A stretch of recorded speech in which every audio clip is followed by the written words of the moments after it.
Welcome to the Shulamite Podcast, an extension of Shulamite Ministries and Shulamite.com, with weekly interviews and teaching with author and speaker Martha Kilpatrick and hosted by John Enslow. This weekly podcast is a way to stay connected to the ministry. So come experience anointed messages, not giving just another method, but a living impartation. We're gathered here in Carol's beautiful cabin on the mountain after our conference, The Road That Leads to Life and the Few That Find It. We're having a marvelous time just visiting. With us is Gabi from Austria, Fabiola from Colombia, Lori from up the road, Carol in her house, John and me. And we've had some wonderful conversations sitting around the table, and so we wanted to share it with everybody else.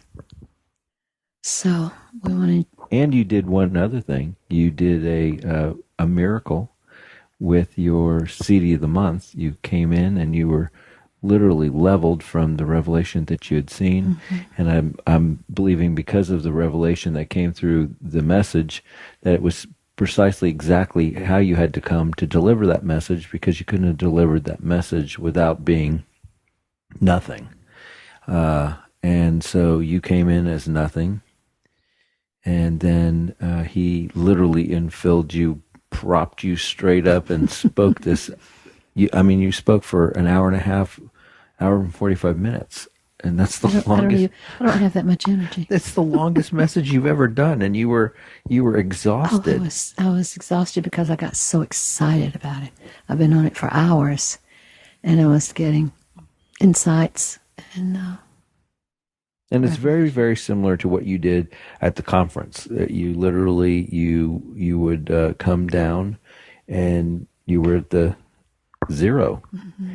and then you'd stand up and speak, and you'd bring this beautiful message full of zeal and energy and life.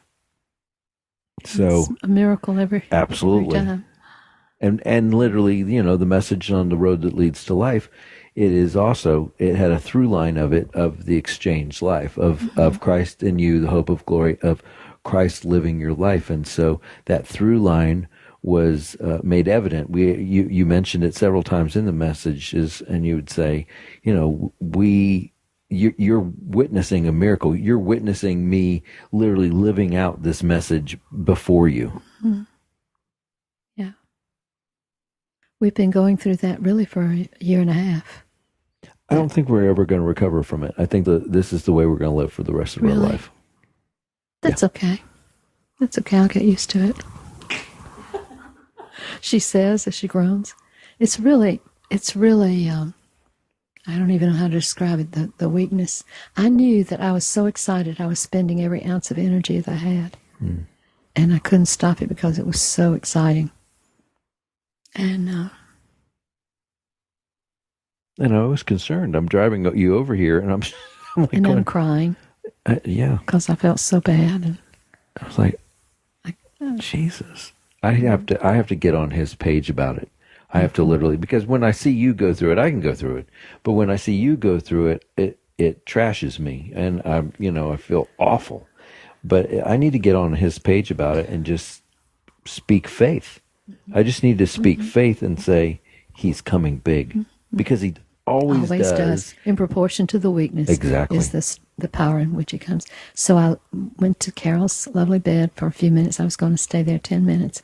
And I lay down, and all of a sudden, the Lord said, "Strike while the iron's hot," which is your recent... Yeah, I just wrote a blog post about that. Blog post about moving. And I felt like he said, "Get up and go, because the iron is hot. And when you get there, I will come." And he did. He did abundantly. The longest message you've ever spoken. Yeah. So, Carol, what did you think of the message? The message was lots of things.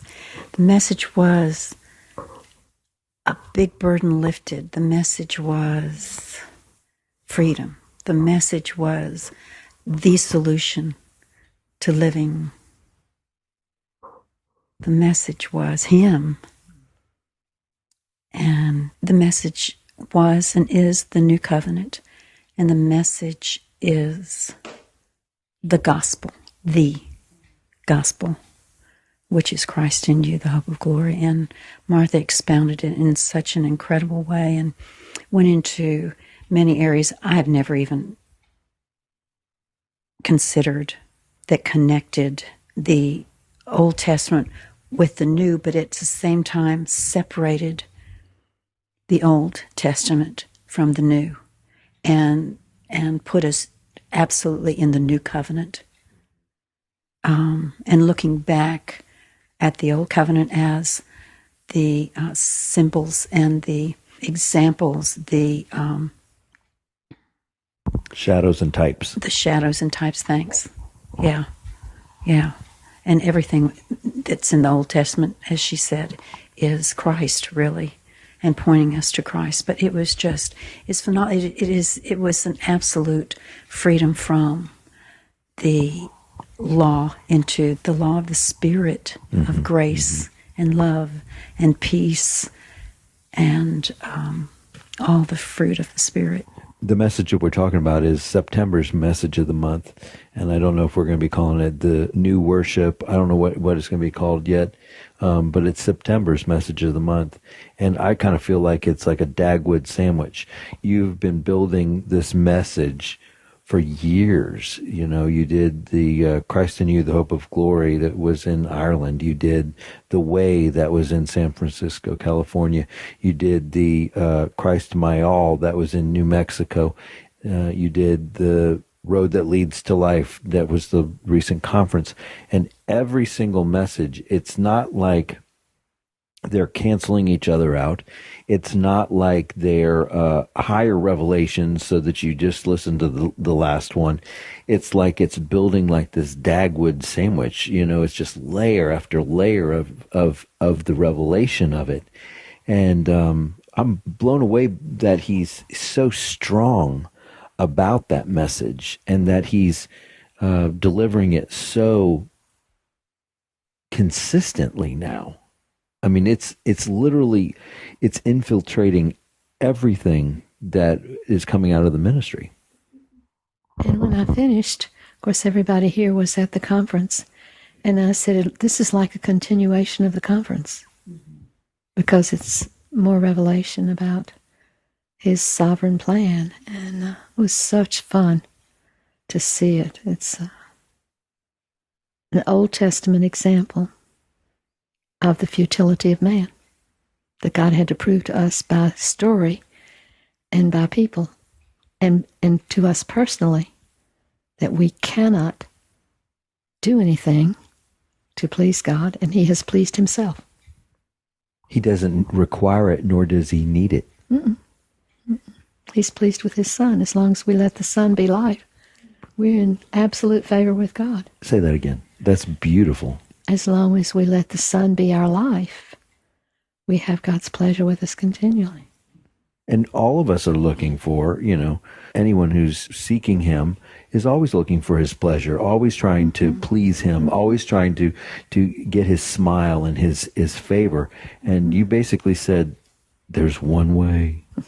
I mean, you didn't say it directly, but that's it. That was exactly what you said. There's one way. Yeah. His Son is the life that is and Carol his favorite. Repeated it, and it's on tape. She said very clearly, the God is only pleased with his Son. And that's true. And if he's in you, then you get to enjoy God's pleasure. It was exciting because it was about the first miracle, the wedding at Cana.